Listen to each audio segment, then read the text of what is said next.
Hey guys, John Manning with ElectraFly. Hey, we have partnered up with UAMMI to do some really interesting stuff, and one of the things we did is we made some 3D printed carbon fiber parts.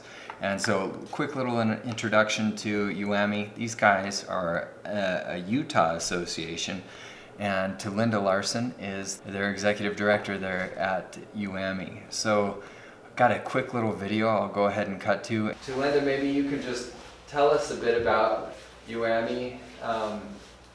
You know it better than I do. Of course.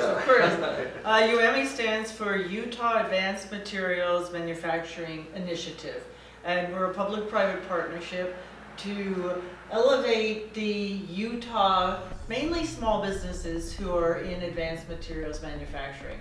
And of course, this kind of technology is certainly on the core types of capabilities that we call them cluster members have. So there's a cluster member for additive manufacturing, but UAMMI certainly encompasses more than just that. It's like all kinds of advanced materials, all kinds of composites. But predominantly aerospace, right. Predominantly composites.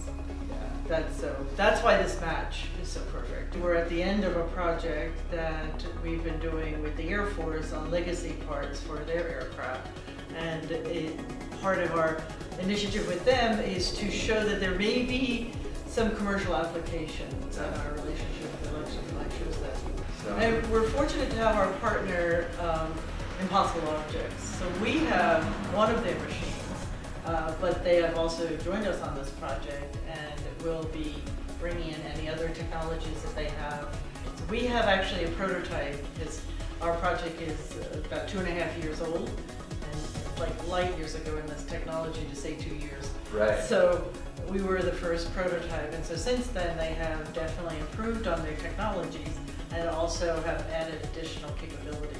We will in fact be using these parts on ElectraFly and testing them as we work with UAMMI on this. One thing I also have to say is this concept we have of moving to FAA Part 107 compliant aircraft is perfect, because those aircraft, less than 55 pounds, remotely piloted, do not have to meet the airworthiness standards of the FAA. So, and that's a great point, because to Linda, it comes from a background of drones.